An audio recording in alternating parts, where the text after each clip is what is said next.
જે માહિતી આપી છે એના આધારે પહેલા તો આપણે અમુક આગળની ચર્ચા કરીએ. જેમ કે કોઈ પણ વિધેય ચુસ્ત રીતે વધે છે એવું ક્યારે કહેવાય, એટલે કે ચુસ્ત વધતું વિધેય ક્યારે કહેવાય, તો કોઈ પણ અંતરાલમાંથી આપણે x2 ગ્રેટર ધેન x1 લઈ લઈએ. માનો કે કોઈ વિધેય છે f of x અને એ ક્લોઝ ઇન્ટરવલ ab પર વ્યાખ્યાયિત વિધેય હોય, તો આના માટે આમાંથી જ આપણે x1 અને x2 એવા લઈ લઈએ જેમાં x2 મોટો હોય અને x1 નાનો હોય. જો આના માટે આપણે આવું બતાવી દઈએ કે f of x2 greater than f of x1, બધા જ x2 જે x1 કરતા મોટા હોય એ દરેક માટે f of x2 greater than f of x1 થાય, તો આવો આલેખ હંમેશા વધતો જ હોય. હવે આના આલેખની મદદથી જોવું હોય તો શું કહી શકાય? x1 x2, માનો કે અહીંયા છે x1 x2 x3, આ રીતે આમ વધતું જાય છે. જો આપણે x1 લઈએ અને y ઉપરનું પહેલું બિંદુ એટલે કે f of x1 અહીંયા ક્યાંક મળતું હોય, f of x2 એટલે જો આ ઉપર જતું જ હોય, તો આનો આલેખ અહીંયાથી આપણે જોઈન કરીએ એટલે જો આમ વધતો જશે, એટલે કે y એનો મોટો થતો જાય. જેમ આપણે x ની કિંમત મૂકતા જઈએ અથવા તો વધારતા જઈએ તેમ y ની કિંમત એ વધતી હોય, તો આ વિધેય વધતું વિધેય છે. અને ચુસ્ત વધતું વિધેય એટલે જવાબ એનો 0 થવો ના જોઈએ. તો આવું આપણે આ પ્રશ્નની અંદર કંઈક આપ્યું છે. ધારો કે f એ ક્લોઝ ઇન્ટરવલ ab પર વ્યાખ્યાયિત વિધેય છે. પ્રત્યેક x belongs to open interval ab, એટલે કે x ક્યાંથી લેવાનો છે? ઓપન ઇન્ટરવલ ab માંથી, જ્યાં a અને b આવવાના નથી. અને આપણે જાણીએ જો આટલી વસ્તુ થતી હોય તો વિધેય વિકલનીય હોય જ. તો આના માટે f' of x greater than 0 હોય. અહીં કહી દીધું છે કે આનું વિકલન 0 કરતા મોટું છે, એનો મતલબ એમ કે આનું વિકલન થાય છે. તો સાબિત કરો કે f એ ઓપન ઇન્ટરવલ ab પર વધતું વિધેય છે. તો એના માટે બસ આપણે ખાલી આટલું કામ કરવાનું છે. અને આના માટે આપણે એક પ્રમેય જાણીએ છીએ, મધ્યકમાન પ્રમેય. તો આ પ્રશ્નની અંદર આપણે આનો ઉપયોગ કરશું. તો જોઈએ આપણે આના માટે. પહેલા તો આપણને આપ્યું છે એના માટે ધારીએ. ધારો કે x1 x2 belongs to ab, એટલે મેં હમણાં જેમ વાત કરી એમ આપણે x1 અને x2 બે એવા લઈ લઈએ જે આપેલા અંતરાલમાંથી હોય, જ્યાં x2 greater than x1. અહીંયા આપણે શું લીધું છે? x2 greater than x1, એટલે કે આવું લીધું. તો આવું સાબિત કરવાનું. જો અહીંયા 1 અને 2 રાખીએ તો અહીંયા 1 અને 2 હોવા જોઈએ. હવે f એ ઓપન ઇન્ટરવલ ab પર વિકલનીય હોવાથી, કેમ કે જે કીધું છે એનું વિકલન ગ્રેટર ધેન 0 છે, તો વિકલનીય હોવાથી x1 x2 ab ની જગ્યાએ આપણે શું લઈ લીધું? આ બે જ, કેમ કે એ અંતરાલમાં જ છે તો એના ઉપર વિકલનીય હોય જ. જો આખા અંતરાલમાં વિધેય વિકલનીય હોય તો એની અંદરના કોઈ પણ બે બિંદુ માટે પણ વિધેય વિકલનીય હોય જ. જો આ વિધેય વિકલનીય હોય તો સતત તો હોય જ, પણ સતત થવા માટે આપણે ક્લોઝ ઇન્ટરવલ પણ રાખી શકીએ, એનાથી એને કોઈ તકલીફ પડશે નહીં. તો આના ઉપર એ સતત છે. હવે મધ્યકમાન પ્રમેય આવો હતો, f' of c બરાબર f of x2 minus f of x1 છેદમાં x2 minus x1. તો એના માટે આપણે લખ્યું છે મધ્યકમાન પ્રમેય મુજબ c belongs to x1 x2 મળે. મધ્યકમાન પ્રમેયમાં શું હતું? એવો કોઈ c મળતો જ હોય જે આ અંતરાલમાં હોય અને એનું વિકલન c આગળ f of x2 minus f of x1 છેદમાં x2 minus x1 થાય. આવું આપણે આગળના ચેપ્ટરની અંદર જોઈ ગયા હતા મધ્યકમાન પ્રમેયમાં. હવે આનો ઉપયોગ કઈ રીતે કરશું? તો અહીંયા આપણને આપ્યું છે જો રકમમાં, પ્રત્યેક x belongs to ab માટે f' of x greater than 0. તો અહીંયા આપણે એ જ લખ્યું છે f' of x greater than 0, પણ c બિંદુ પાછું આની અંદર જ છે. તો f' of x greater than 0 હોય તો પછી f' of c પણ greater than 0 થશે. જો એવું હોય તો એનો મતલબ એમ કે આ greater than 0 છે, તો આપણે આ લખી શકીએ. જો આ આખું greater than 0 થઈ જશે, તો અહીંયા આપણે લખ્યું greater than 0. આ સામે જશે, ગુણાકારમાં 0 થઈ જાય તો વધ્યો ખાલી અંશ. આમાંથી આને સામે મોકલીએ તો આ પદ મળ્યું. તો જે આપણે એ જ લઈ આવવાનું હતું, f of x2 greater than f of x1. તો આપણે કહી શકીએ આમ x2 ગ્રેટર ધેન x1 માટે f of x2 greater than f of x1 હોવાથી f એ ab પર વધતું વિધેય છે.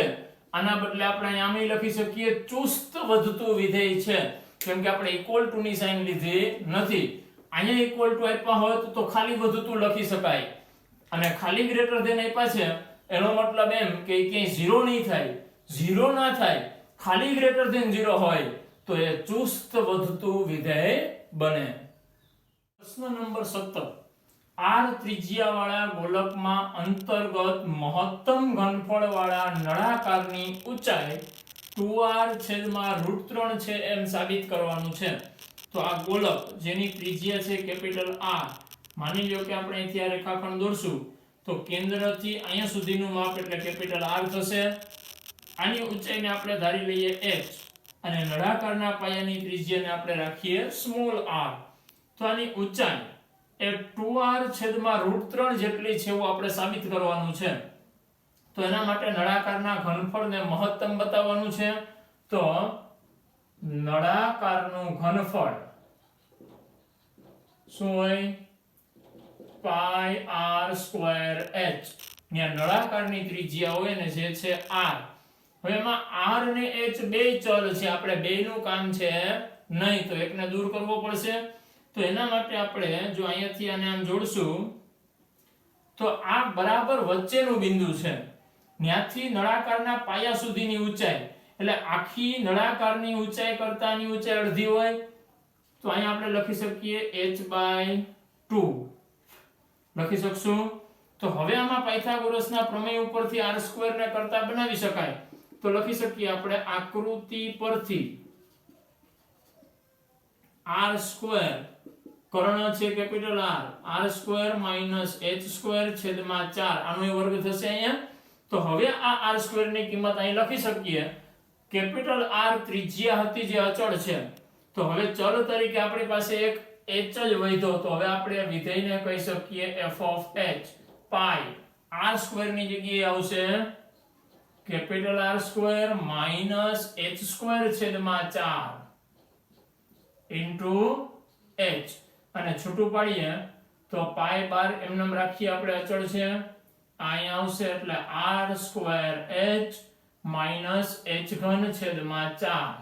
હવે આપણે આનું વિકલન કરીએ તો f' of h પાઈ અચળ આનું થશે r² -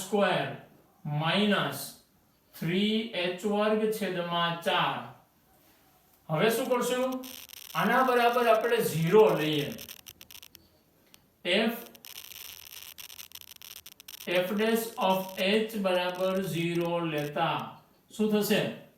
તો આ પાઈ છેદમાં વયો જશે, તો વધ્યું શું? r² - 3h²/4 બરાબર 0. આને મોકલીએ સામે, લઈ થઈ જશે 3h²/4 બરાબર r². h² ને કરતા બનાવીએ, 4 ઉપર જશે 4r²/3. બે સાઈડ વર્ગમૂળ લઈએ તો h બરાબર 4/2r/√3. તો આ આપણને ઊંચાઈ મળી. જો જે આપણે સાબિત કરવાનું હતું એ જ મળે છે, પણ ચેક કરવાનું કે આ મહત્તમ ઘનફળ વાળો નળાકાર છે એના માટે છે કે નહીં. તો એના માટે આપણે આનું બીજું વિકલન કરવું પડે. તો f' of h બરાબર શું થશે? પાઈ અચળ r² નું 0 માઈનસ આનું થશે 6h/4. h ની કોઈ પણ કિંમત આની અંદર મૂકશું, આ પદ ઋણ છે એટલે આખો જવાબ કેવો આવશે? માઈનસ વાળો. તો આ થઈ ગયું <0. તો લખી શકાય તેથી h બરાબર 2r/√3 આગળ નળાકારનું ઘનફળ મહત્તમ મળે. ઘનફળ મહત્તમ મળે એના માટે આપણે ઊંચાઈ મેળવી લીધી. હવે શું મેળવવાનું છે? નળાકારનું મહત્તમ ઘનફળ. તો એ મેળવીએ હવે નળાકારનું મહત્તમ ઘનફળ બરાબર હોય શું? પાઈ r²h. r² જેની કિંમત આપણે મૂકી હતી અને વાતાવરણ આવું મળ્યું હતું. આપણે અહીંયા r લીધેલા હતા h એ પણ લીધેલો હતો, તો આપણને આ મહત્તમ ઘનફળ કયા સ્વરૂપમાં મળવું જોઈએ? તો આપણને જે આપ્યું હોય એમાં આપ્યું કોણ છે? માત્ર કેપિટલ R. આ સિવાયનું કાંઈ આપણી પાસે નથી. તો ઘનફળ માટે આપણે આનો ઉપયોગ કરશું r સ્ક્વેર માઇનસ 3h વર્ગ છેદમાં 4 નો, સોરી આ વિકલન હતું, આનો ઉપયોગ r સ્ક્વેર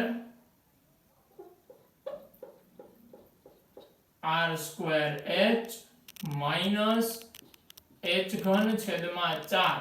આમાં આપણે h ની કિંમત મૂકવાની છે. જો આની અંદર h ની કિંમત મૂકીએ એના બદલે આપણે આમાંથી h ને સામાન્ય જ બહાર કાઢેલો જ રાખીએ તો મૂકવામાં સરળતા પડશે. એટલે કે આપણું આ પદ જ રાખીએ. શું છે? r સ્ક્વેર માઇનસ h વર્ગ છેદમાં 4 ઇન્ટુ h. હવે કિંમત મૂકીએ પાઈ એમનામ r સ્ક્વેર માઇનસ h વર્ગ છેદમાં 4 ની કિંમત અહીંથી મૂકી શકાય.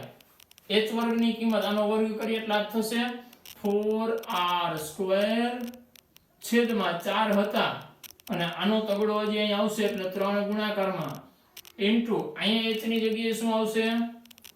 2r છેદમાં √3. આ 4 4 ગયા, વધ્યું શું? પાઈ r square minus r square છેદમાં 3. એટલે આવું વધે છે r square minus r square છેદમાં 3. તો આ શું થાય? 3 1 3 માઇનસ 1 એટલે 2r સ્ક્વેર છેદમાં 3. 2r સ્ક્વેર છેદમાં 3 અને અહીંયા 2r છેદમાં √3. તો આ શું થશે? 2 2 4 પાઈ r ઘન છેદમાં 3 √3. તો આ આપણું મહત્તમ ઘનફળ. પ્રશ્ન નંબર 18 એમાં આપ્યું છે h ઊંચાઈનો શિરોલંબ શંકુ અને એનો અર્ધ શિરોહ કોણ આલ્ફા હોય અને એના અંતર્ગત મહત્તમ ઘનફળ વાળા નળાકારની ઊંચાઈ એ શંકુની ઊંચાઈ કરતા ત્રીજા ભાગની છે એવું સાબિત કરવાનું છે. અને નળાકારનું મહત્તમ ઘનફળ આટલું છે એવું પણ આપણે સાબિત કરવાનું છે. બે વસ્તુ સાબિત કરવાની છે અહીંયા.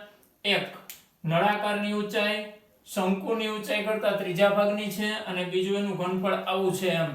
હવે એના માટે h ઊંચાઈ શંકુ માટે અચળ આપી દીધી છે તો નળાકારની ઊંચાઈને આપણે x ધારી લઈએ.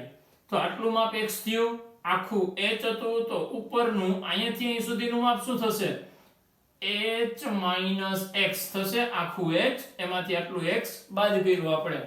હવે આ નળાકારની ત્રિજ્યા થાય, માનો કે આપણે એને કહી દઈએ સ્મોલ r, તો આ પણ સ્મોલ r હશે. હવે અહીંયા કાટખૂણો બનતો હોય, અહીંયા પણ કાટખૂણો બનતો હોય. આપણે મહત્તમ ઘનફળ વાળા નળાકારની વાત કરવાની છે તો આપણે અહીંયા નળાકારના ઘનફળ ઉપરથી જ આગળ વધવાનું થશે. નળાકારનું ઘનફળ બરાબર શું હોય? પાઈ r સ્ક્વેર h. પણ આ નળાકારની ઊંચાઈ એટલે કોણ છે? x. તો અહીંયા આપણે x લખવો પડે. તો જો આની અંદર બે ચલ આવ્યા r અને x, તો બે તો ચાલશે નહીં. હવે માની લ્યો કે અહીંયા કાટકોણ ત્રિકોણ છે, પાયથાગોરસનો ઉપયોગ કરીએ તો અહીંયા l હોય તો નવો ચલ મળે. તો એના માટે શું કરાય? તો અહીંયા આપણને આલ્ફા આપ્યો છે તો આલ્ફા ઉપરથી આપણે tan નો ઉપયોગ કરી શકીએ. જો tan આલ્ફા બરાબર શું થાય? સામેની બાજુ છેદમાં પાસેની બાજુ એટલે કે r ના છેદમાં h માઇનસ x થાય. આમાંથી આપણે r ને કરતા બનાવવો છે. r ને કરતા બનાવશું તો આ ભાઈ ગુણાકારમાં જશે એટલે h minus x into tan alpha થશે. તો r ની જગ્યાએ આપણે આ લખી શકીએ પણ ત્યાં r સ્ક્વેર છે તો આનો વર્ગ કરવો પડે. આનો વર્ગ કરશું તો શું થશે? r સ્ક્વેર બરાબર tan વર્ગ આલ્ફા ઇન્ટુ આનો વર્ગ. આનો વર્ગ શું થાય? h વર્ગ માઇનસ 2hx પ્લસ x વર્ગ થાય. હવે આ કિંમત આપણે ન્યા મૂકીએ તો હવે આપણી પાસે h અચળ હતો જે આપ્યો હતો તો x એક જ ચલ તરીકે વધે છે તો વિધેય બનશે આપણું f of x વાળું. પાઈ આ x ને હું આગળ લખી લઉં. r સ્ક્વેર ની કિંમત પેલા આવશે tan વર્ગ આલ્ફા ઇન્ટુ h વર્ગ માઇનસ 2hs h વર્ગ માઇનસ 2hx પ્લસ x વર્ગ મળશે. હવે આના આપણે કાઉન્સ છૂટા પાડી દઈએ તો શું થશે? આના ગુણાકારમાં પેલા h વર્ગ એટલે પાઈ tan વર્ગ આલ્ફા ઇન્ટુ h વર્ગ ઇન્ટુ x થશે. આખું પદ આના ગુણાકારમાં, હવે આના ગુણાકારમાં આવશે, અથવા તો આમાંથી પાઈ અને tan વર્ગ આલ્ફા એ બે અચળ છે તો એ બેને આપણે બહાર જ રાખીએ, ખાલી x ને અંદર જવા દઈએ. તો આ h વર્ગના ગુણાકારમાં x, આના ગુણાકારમાં x આવશે તો 2hx વર્ગ પ્લસ x ઘન મળશે. આવું હવે આપણે આનું વિકલન કરીએ તો f ડેશ ઓફ x આ અચળ છે એમનેમ રહેશે પાઈ ઇન્ટુ tan વર્ગ આલ્ફા, આનું થઈ જશે h વર્ગ x નો 1, આનું 2 આગળ એટલે 4hx પ્લસ 3x વર્ગ થશે. હવે આના બરાબર 0 લઈ અને h અને x એનો સંબંધ મેળવીએ કંઈક તો f ડેશ ઓફ x બરાબર 0 લેતા તો શું થશે? આ તો છેદમાં વહી જશે એટલે આ એક જ પદ વધશે h વર્ગ માઈનસ 4hx પ્લસ 3x વર્ગ બરાબર 0. હવે અહીંયા 1 છે, અહીંયા 3 છે, 3 1 3 ના એવા ભાગ પાડવાના સરવાળો 4 થવો જોઈએ તો 3 1 3 જ પડશે. તો એના માટે આપણે ડાયરેક્ટ લખી શકીએ 2 માં h સરવાળો છે વચ્ચેની નિશાની 2 ને 3 1 3 એવા ભાગ પાડ્યા, 1 માં 3 1 માં 1 અને hx 2 માં આવશે થશે. હવે આમાં શું કરશું આપણે? 2 ના બરાબર 0 લેશું તો સોરી અહીંયા આવું નહીં થાય, આપણે અવયવ વ્યવસ્થિત પાડીએ. 3 1 3 ભાગ પડ્યા, અહીંયા h વર્ગ minus 3hx minus hx plus 3x વર્ગ બરાબર 0. આમાંથી સામાન્ય નીકળશે h, અંદર વધશે h માઈનસ 3x, આમાંથી નીકળશે માઈનસ x, આમાં વધશે h માઈનસ 3x બરાબર 0. પેલા આના બરાબર 0 અને પછી આના બરાબર 0 એવા બે અવયવ મળે તો આમાંથી એક મળશે h બરાબર x અથવા આમાંથી h બરાબર મળશે 3x. તો હવે બે કિંમત મળી, પણ h અને x કોણ છે? h શંકુની ઊંચાઈ છે, x નળાકારની ઊંચાઈ છે. હવે આ બે ક્યારેય સમાન નહીં હોય કેમ કે નળાકાર તો શંકુની અંદર છે. તો જો આ બે વચ્ચેનો તફાવત ઉપર છે એટલો મળે. જો અહીંયા આપણે h બરાબર x મૂકીએ તો આમાં 0 મળે જે શક્ય નથી, તો આ ચાલશે નહીં. તો h ની આ કિંમત મળી. હવે આના ઉપરથી આપણે એટલું તો નક્કી થઈ ગયું કે નળાકારની ઊંચાઈ શંકુની ઊંચાઈ કરતા ત્રીજા ભાગની છે. જો અથવા તો આમાંથી જ માનો કે આપણે x ની કિંમત જોઈતી હોય તો x બરાબર શું થશે? h ના છેદમાં 3 તગડો છેદમાં આવે તો થઈ ગયું નળાકારની ઊંચાઈ શંકુની ઊંચાઈ કરતા ત્રીજા ભાગની છે, સાબિત થઈ ગયું. પણ નળાકારનું ઘનફળ મહત્તમ હોય ત્યારે, તો ઘનફળ મહત્તમ બતાવવા માટે x ની કિંમત આના બીજા વિકલનમાં મૂકવી પડે. તો આનું બીજું વિકલન કરવું હોય f double dash of x, આટલો ભાગ અચળ છે તો પાઈ ઇન્ટુ tan વર્ગ આલ્ફા ઇન્ટુ આનું વિકલન h વર્ગનું 0 માઈનસ આનું 4h આનું 6x થશે. હવે એની જગ્યાએ x માં શું મૂકશું? h/3. તો f double dash of h/3 બરાબર આ ભાઈ તો અચળ છે પાઈ ઇન્ટુ tan વર્ગ આલ્ફા ઇન્ટુ અહીંયા minus 4h plus 6x. 6x ની જગ્યાએ આવશે h/3, 3 2 6 એટલે 2h વધશે પ્લસ 2h. તો આ શું મળ્યું? પાઈ ઇન્ટુ tan વર્ગ આલ્ફા ઇન્ટુ માઈનસ 2h. તો જો જવાબ કેવો મળશે? માઈનસ વાળો, એનો મતલબ એમ કે લેસ ધેન 0. તો લખી શકાય તેથી x બરાબર h/3 આગળ f of x નું મૂલ્ય મહત્તમ મળે. આ આપણું કામ પૂરું થયું પેલું. હવે બીજું નળાકારનું ઘનફળ આવું આપણે સાબિત કરવાનું છે. તો એના માટે નળાકારનું ઘનફળ છે શું? તો કે પાઈ r સ્ક્વેર x જે આપણે પહેલા લીધું હતું એ, પણ આપણે સાબિત કરવાનું છે એમાં h હોવો જોઈએ, tan વર્ગ આલ્ફા હોવો જોઈએ, પાઈ ચાલે, આંકડા ચાલે, r x h એવું કઈ જરૂર h ની જરૂર છે, પાઈ x કે r ની જરૂર નથી. તો આપણે આ લઈ શકીએ, અથવા તો આપણે આવું લખીએ પાઈ r સ્ક્વેર ની જગ્યાએ આ કિંમત એ ચાલે કે નહીં, r ની જગ્યાએ, તો આપણે આ જ કિંમત મૂકીએ એટલે શું આવશે, h માઈનસ x નો વર્ગ ઇન્ટુ tan વર્ગ આલ્ફા ઇન્ટુ x ની જગ્યાએ શું આવશે, h/3. હવે આ x ની કિંમત આપણે મૂકવી પડશે, h માઈનસ x ની જગ્યાએ h/3 એનો વર્ગ ઇન્ટુ tan વર્ગ આલ્ફા ઇન્ટુ h/3. તો આને હવે આ શું થશે, 3 માઈનસ 3 3 માઈનસ 1 એટલે 2h ના છેદમાં 3 વચ્ચે 2h ના છેદમાં 3 નો પાછો વર્ગ છે એટલે 4h વર્ગ છેદમાં 3 નો વર્ગ 9 ઇન્ટુ tan વર્ગ આલ્ફા ઇન્ટુ h/3. હવે અહીંયા 4 ઉપર પાઈ 9 3 27 છેદમાં h વર્ગ અને એક h અહીંયા હતો એટલે થઈ ગયો h ઘન tan વર્ગ આલ્ફા.